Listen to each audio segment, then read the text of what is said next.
German scientists are working to bring back the dead.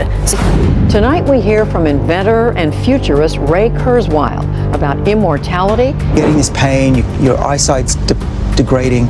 Don't worry, that's just normal aging.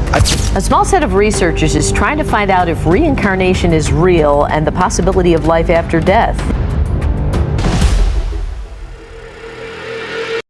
सदियों से इंसान की ख्वाहिश रही है कि वो मौत के बगैर अब्दी ज़िंदगी जिए। माजी में कई आम इंसानों समेत कुछ ऐसे बादशाह भी गुजरे हैं जो इमोर्टल बनना चाहते थे। इनमें छिन शरख्वांग चाइनीज़ बादशाह समेत अलेक्जेंडर द ग्रेट और गिलगैमेश ने भी कोशिश की थी कि वो लाफानी हो जाएं, लेकिन वो नाकाम रहे। अब क्वेश्चन ये है कि क्या ये साइंटिफिकली पॉसिबल है कि इंसान हमेशा ज़िंदा रह सके?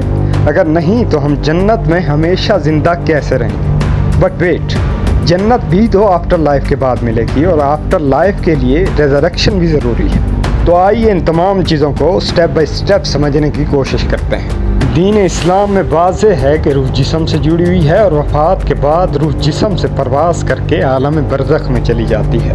21 ग्राम एक्सपेरिमेंट 1907 में पब्लिश किया गया था कि डेथ के बाद human body 21 gram weight loss करती है। तो डंकन मैकडोगल का मानना था कि ये ह्यूमन सोल का वेट है और इस एक्सपेरिमेंट को एज इट हैपन मूवी में भी दिखाया गया है। लेकिन कुछ साइंटिस्ट लैक ऑफ एविडेंस की बुनियाद पर ह्यूमन सोल को डिनाई करते हैं। नेशनल एकेडमी ऑफ साइंस के मुताबिक सबूत के न होने पर हम ये कभी नहीं कह सकते कि वो चीज़ वजूद ही नहीं रखती। एक वक्त मुअय्यन है जब इंसान आलम बरज़ख के बाद दोबारा ज़िंदा होगा और अपने रब के सामने हाजिर होगा। रेज़रेक्शन यानी मौत के बाद दोबारा जी उठना। अल्लाह ताला ने कुरान मजीद में इरशाद फरमाया, कह दो कि अल्लाह ही तुमको जान बख्शता है, फिर वही तुमको मौत देता है, फिर तुमको क़यामत के रोज़ जिसके आने में कुछ शक नहीं तुमको जमा करेगा, लेकिन बहुत से लोग नहीं जानते। अमूमन ये एक इम्पॉसिबल सी बात लगती है कि इंसान मौत के बाद दोबारा ज़िंदा हो जाए, लेकिन साइंटिफिकली ये चीज़ पॉसिबल है। German scientists are working to bring back the dead. Something you thought you wouldn't hear in 2023, maybe 28. साल 2023 से जर्मन डॉक्टर्स रिवर्स डेथ की कोशिश कर रहे हैं। एक कंपनी जिसे टुमारो बेसिस के नाम से जाना जाता है, उन्होंने 10 ह्यूमन बॉडीज़ को प्रिजर्व कर रखा है और क्रायो प्रिजर्वेशन के थ्रू ये इंसान को दोबारा ज़िंदा करने की कोशिश कर रहे हैं। अभी तक तो ये लोग इस काम में नाकाम हैं, लेकिन फैक्ट ये है कि रेजरेक्शन हो सकती है। We turn now to that remarkable scientific breakthrough. 13,000 years after the last dire wolf walked the earth, scientists say they've now brought them back. Recently साइंसदानों ने हज़ारों साल कबल नापैद होने वाले डायर वॉल्फ को दोबारा ज़िंदा किया। साइंटिस्ट ने डायर वॉल्फ के फॉसिल्स को लिया, जिनकी डेट बैक 13,000 से 70,000 कबल मसीह तक जाती है, और इन फॉसिल्स को जेनेटिक इंजीनियरिंग के ज़रिए दोबारा लाइफ को क्रिएट किया। यानी इससे साबित होता है कि फॉसिल से लाइफ को दोबारा लाया जा सकता है। सही मुस्लिम में हदीस रसूल है जिसमें रसूल खुदा ने फरमाया, दुम की हड्डी के आखिरी सिरे के सिवा पूरे इब्ने आदम के जिस्म को मट्टी खा लेगी। इसी से इंसान को पैदा किया गया है और इसी से फिर इकट्ठा किया जाएगा।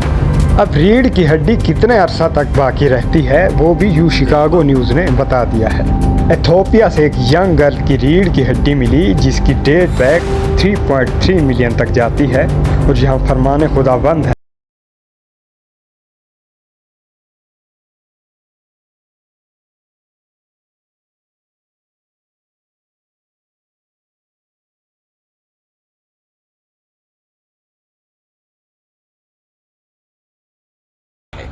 रेजरेक्शन के बाद इस्लाम में हीवन एंड हेल का कंसेप्ट है। And the last thing I wish to mention today is probably one of the most touching verses when it comes to a discussion between the people of Jannah, paradise, and the people of hellfire.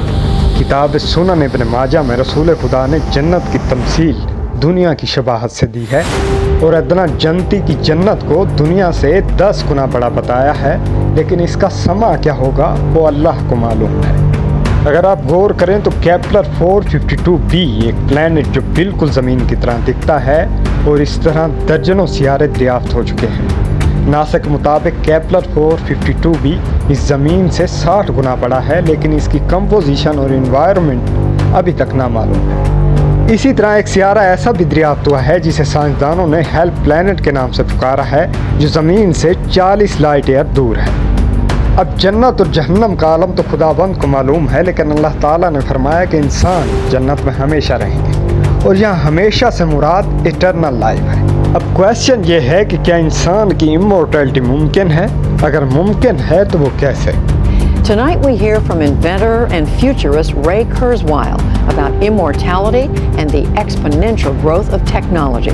Human life کی eternal life بھی scientifically ثابت ہے۔ جو Pedro D میگیلس molecular بایوجیرنٹولوجی کے professor ہیں، ان کا ماننا ہے کہ ہیومنز 20,000 سال تک زندہ رہ سکتے ہیں اگر سیلولر لیول پر ایجنگ کو ختم کر دیا جائے۔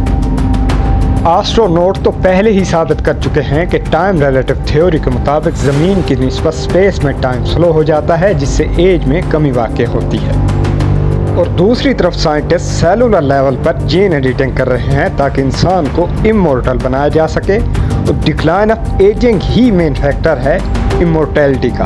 On the Nobel Prize winning work of Japanese scientist Shinya Yamanaka, who discovered how cells can be reprogrammed to be stem cells, which then can develop into cells of any type in the body. یہ سب scientific proofs اس بات پر دلیل ہیں کہ after life, resurrection اور امورٹیلٹی نہ صرف قرآن سے ثابت ہے، بلکہ سائنس بھی اس بات پہ گواہ ہے کہ جنت میں ایٹرنل لائف پاسبل ہے۔